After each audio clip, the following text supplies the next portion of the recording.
The key to this synergy of speed and power is punch technique, punch location, and punch frequency. With your elbows tucked in behind your fist, the energy of each punch is maximized. And because the punch is delivered to your opponent's core along a center line, the more directly that force is transmitted to his body. The effect is similar to that of continually slamming a battering ram against a door. No matter how strong, it can only sustain so many blows before it collapses.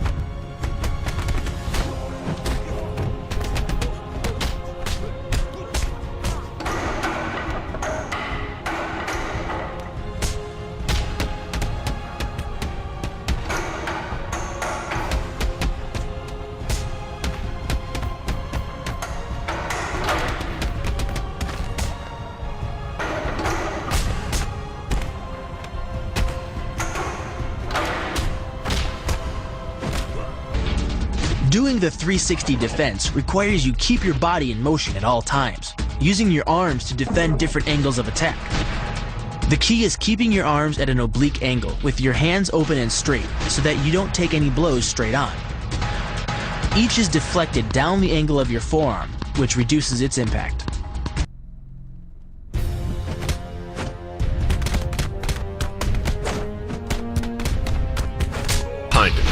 Powered by the running start and the most powerful muscles in the body, the quadriceps, the initial kick lands at 15 miles per hour.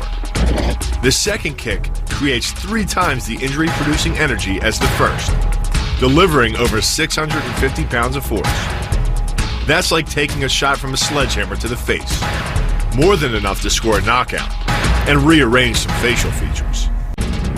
The axe kick draws its power differently than most kicks.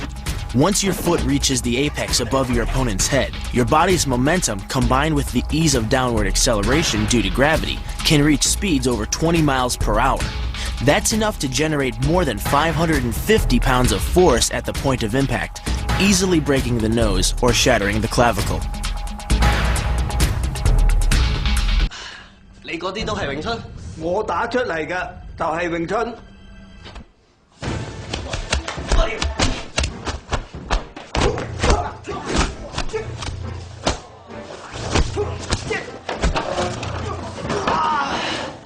The move is difficult but devastating.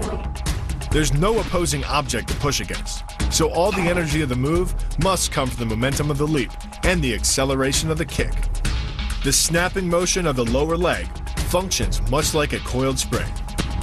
When unleashed, the kick reaches impact speeds of 20 miles per hour and delivers up to 400 pounds of force to the opponent's chest. The key to this synergy of speed and power is punch technique, punch location, and punch frequency. With your elbows tucked in behind your fist, the energy of each punch is maximized. And because the punch is delivered to your opponent's core along a center line, the more directly that force is transmitted to his body. The effect is similar to that of continually slamming a battering ram against a door. No matter how strong, it can only sustain so many blows before it collapses. This kick is all about speed. The further the foot travels, the greater its acceleration, and the more dangerous a weapon it becomes.